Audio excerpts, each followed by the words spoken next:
اللهم لبيك لبيك لا شريك لك لبيك إن الحمد والنعمة لك والملك لا شريك لك. بسم اللہ الرحمن الرحیم. ہر ایک حاجی جب وہ حج کا ارادہ کرتا ہے تو ایک لباس جسے احرام کہا جاتا ہے وہ اپنے لیے اختیار کرتا ہے. احرام 2 سفید چادروں پر مشتمل انسلا لباس، البتہ خواتین اپنے عام لباس میں ہی وہاں پر جاتی ہیں، تو وہ مقام کے جہاں سے باقاعدہ احرام باندھنے کا حکم دیا گیا ہے اس کو میقات کہا جاتا ہے. پاکستان، ہندوستان اور اس کے آس پاس کے علاقوں سے جانے والے لوگ جب حرم کعبہ میں حج کے لیے جانا چاہتے ہیں تو یلملم کے مقام پر ان کی میقات شروع ہوتی ہے. احرام باندھنے سے پہلے اپنے بدن کو پاک صاف کرنا چاہیے، اپنے ناخن تراش لینے چاہیے، اور غسل کرنے کے بعد پھر وہ 2 چادریں جو احرام کی شکل میں ہیں وہ لپیٹ لیے جائیں، یا خواتین جو ہیں وہ اپنا لباس زیب تن کر لیں اور اپنے سر کو اچھی طریقے سے ڈھانپ لیں، اور جب وہ اس مقام سے گزریں جسے میقات کہا جاتا ہے تو اس مقام پر باقاعدہ وہ حج اور عمرے کی نیت کر لیں. اب یہاں پر نیتوں میں 3 طرح کی صورتیں ہیں. ایک نیت یہ ہے کہ میں صرف حج کرنے کے لیے جا رہا ہوں تو صرف وہ حج کی نیت کرتا ہے، اور دوسرا یہ ہے کہ جس شخص کو اس سے پہلے موقع نہیں مل سکا عمرہ کرنے کا اور ابھی حج کی ادائیگی میں کچھ ایام باقی ہیں تو وہ عمرہ اور حج دونوں کی برکتیں حاصل کرنے کا ارادہ کر لے. اس صورت میں جب وہ حرم کعبہ میں داخل ہوگا تو وہاں عمرہ ادا کرنے کے بعد اپنا احرام کھول دے گا. احرام کھولنے کے بعد جب تک کہ 8 ذو الحج نہیں آ جاتا وہ دن، اس وقت تک وہ احرام کی پابندیوں سے آزاد رہے گا. لیکن جب 8 ذو الحج کا دن آ جائے گا تو اس روز پھر دوبارہ غسل کر کے اور احرام باندھ لے گا اور پھر باقاعدہ حج کی نیت کرتے ہوئے اپنے سفر پہ روانہ ہوگا. اور ایک دوسرا فرد ہے جو میقات سے پہلے حج قران کا جو ہے ارادہ کرتا ہے، اور حج قران کا ارادہ یہ ہے کہ وہ عمرہ اور حج دونوں کی نیت بیک وقت کرتا ہے اور کہتا ہے کہ اے اللہ میں تیرے لیے عمرہ اور حج دونوں کی نیت کرتا ہوں. اور اس صورت میں جب وہ عمرہ ادا کر لے گا تو عمرہ ادا کرنے کے بعد اسے احرام نہیں کھولنا، بلکہ وہ اسی احرام کی حالت میں ہی رہے گا، اور احرام کی تمام پابندیاں اس پر اس وقت تک رہیں گی جب تک کہ وہ حج مکمل نہیں کر لیتا. اور جیسے ہی اس نے نیت کی تو فوری طور پر اسے یہ تلبیہ لبیک اللہم لبیک لبیک لا شریک لک لبیک ان الحمد والنعمت لک والملک لا شریک لک. حج کے سفر میں سب سے بہترین تسبیح یہی ہے. پوری احتیاط کے ساتھ اور پوری توجہ کے ساتھ حرم کعبہ کی طرف رخ کیجئے. جیسے ہی خانہ کعبہ پہ نظر پڑے کچھ وقت کے لیے توقف کرے، اپنی اللہ رب العزت کی بارگاہ میں دعا کرے، اس کی بڑائی کا اظہار کرے، اس کی تسبیح کرے، اس کی تعریفیں کرے، اور پھر جو اس کی حاجتیں ہیں، جو اس کی خواہشات ہیں، اپنی خواہشات کو اپنے اللہ کے سامنے رکھنے کا اہتمام بھی کر سکتا ہے. حجر اسود کو اگر ہاتھ لگانا ممکن ہو تو ٹھیک، اور اگر ہاتھ لگانا ممکن نہ ہو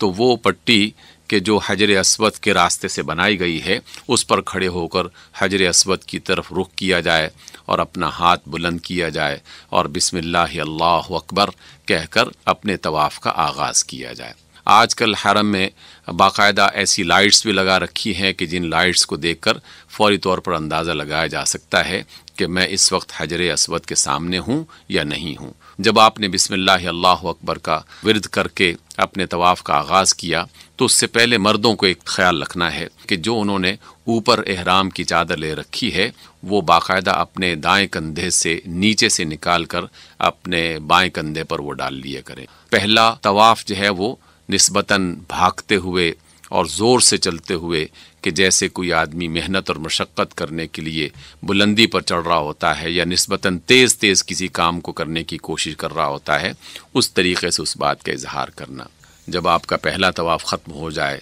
تو اسی طرح جس طرح آپ نے پہلے طواف کا آغاز کیا تھا اور پھر اسی طریقے سے تیسرا طواف اور پھر چوتھے طواف میں آپ نے بالکل آرام سے اور تسلی سے آہستہ آہستہ اپنے طواف کو جاری رکھنا ہے. اس دوران بھاگنے کی اور تیز دوڑنے کی ضرورت نہیں ہے. اور اس طریقے سے آپ 7 طواف حرم کعبہ کے کریں گے. 7 طواف کرنے کے بعد آپ مقام ابراہیم پر آ کر 2 نفل ادا کیجیے۔ 2 نفل ادا کرنے کے بعد آپ آب زمزم سے سیراب ہوئیے اور آب زمزم کو پیتے ہوئے باقاعدہ اللہ تعالیٰ سے دعا کی جائے کہ اللہم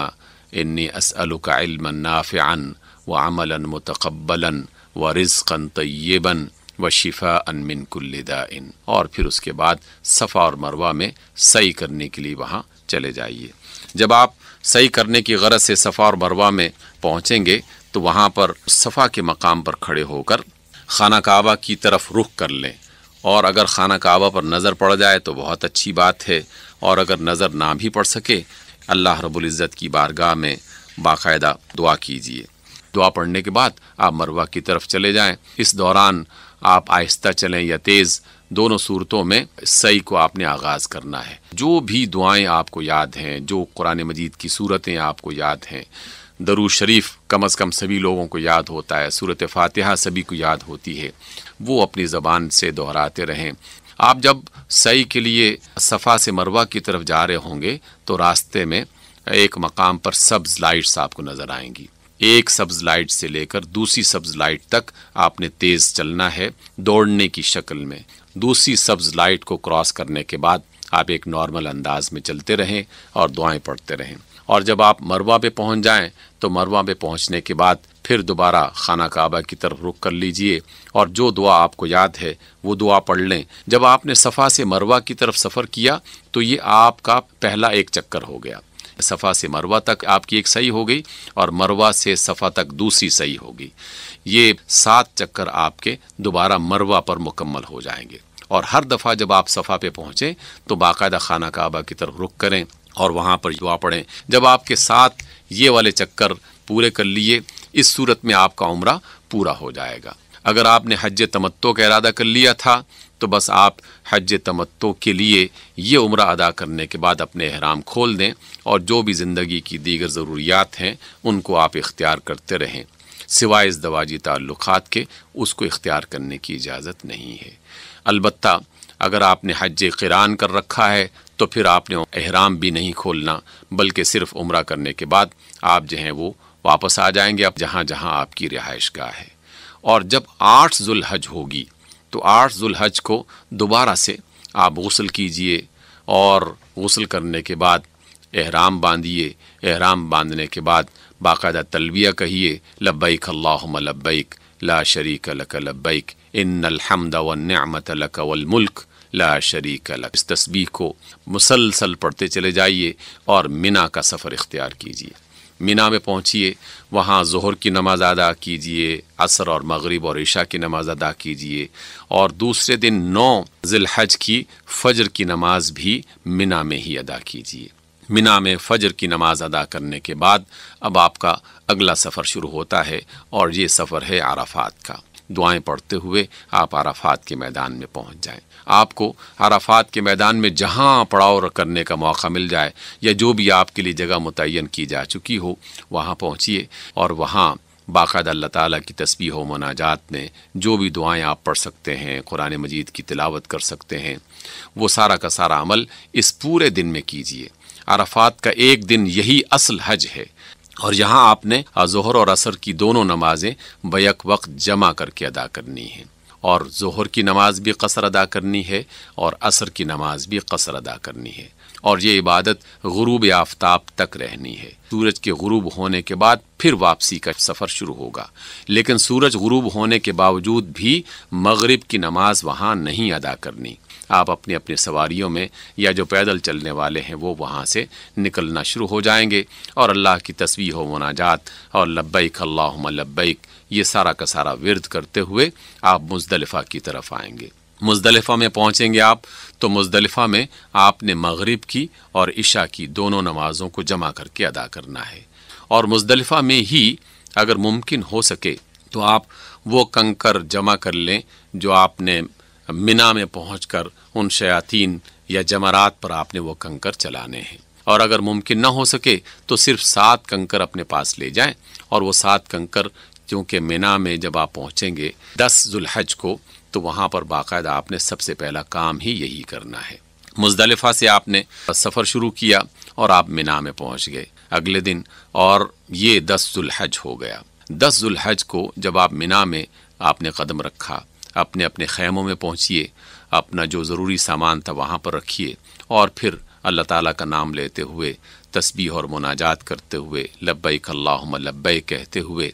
شیاطین کے ان مقامات پر پہنچیے جنہیں جمرات کہا جاتا ہے۔ اور آپ نے آج یعنی 10 ذو الحج کو سب سے پہلا کام یہ کرنا ہے کہ جمرات میں سے جو سب سے بڑا جمرہ جسے جمرہ عقبہ کہا جاتا ہے وہاں جانا ہے، اور وہاں جانے کے بعد 7 کنکر اس کو مارنے ہیں، اور یہ کنکر چنے کے دانے کے برابر ہونے چاہیے۔ وہاں آپ کو شیطان دکھائی نہیں دے رہا ہوتا۔ اصل بات یہ ہے کہ یہ رسول اللہ صلی اللہ علیہ وسلم کی سنت ہے، اور رسول اللہ صلی اللہ علیہ وسلم نے جناب ابراہیم علیہ السلام کی سنت پر عمل کیا۔ آپ نے ہر کنکر اس دیوار پر کہ جسے جمرہ عقبہ کہا جاتا ہے اس پر مارنا ہے، اور بسم اللہ اللہ اکبر یہ لفظ اپنی زبان سے ادا کرنا ہے۔ کنکر مارنے کے بعد زیادہ بہتر یہ ہے کہ آپ مینا میں واپس آ جائیں اپنے خیموں میں، اور خیموں میں واپس آنے کے بعد جو ہے وہ قربانی کریں۔ قربانی کرنے کے بعد جو ہے وہ جو مرد حضرات ہیں وہ اپنے سر کے بال منڈوائیں، وہ حلق کی صورت میں ہو یا قصر کی صورت میں ہو، ان دونوں کی اجازت اللہ نے اور اس کے رسول صلی اللہ علیہ وسلم نے دے رکھی ہے۔ جب آپ نے کنکر مارنے کے بعد اپنے خیموں میں واپس آ گئے، قربانی بھی کر لی، حلق بھی کر لیا، اس کے بعد زیادہ بہتر یہ ہے کہ کچھ وقت کے لیے آرام کر لیں، اور آرام کرنے کے بعد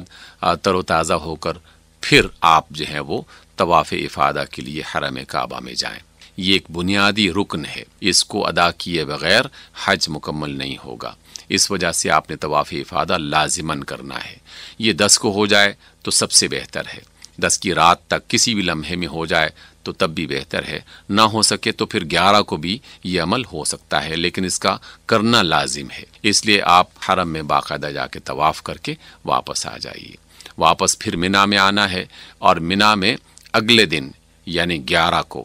آپ نے دوبارہ کنکر مارنے کے لیے جمرات کی طرف جانا ہے، لیکن اب ترتیب میں تھوڑا سا فرق آ جائے گا۔ جب آپ نے 10 کو کنکر مارے تھے تو اس میں فجر کے بعد ہی جس وقت کوئی آدمی پہنچا بس اس وقت وہ کنکر مار سکتا تھا، لیکن جب آپ نے 11 کو کنکر مارنے ہیں تو پھر آپ نے ظہر کی نماز کے بعد یعنی زوال کے بعد آپ نے کنکر مارنا شروع کرنے ہیں۔ آپ نے اب 11 کو جو کنکر مارنے ہیں تو آپ نے سب سے پہلے جمرہ کو 7 کنکر مارنے ہیں بسم اللہ اللہ اکبر کہہ کے، پھر دوسرے کو 7 کنکر مارنے ہیں بسم اللہ اللہ اکبر کہہ کے، اور پھر تیسرے کو 7 کنکر مارنے ہیں بسم اللہ اللہ اکبر کہہ کے۔ آپ نے جب تینوں جمرات پر کنکر مار لیے تو تینوں جمرات پر کنکر مارنے کے بعد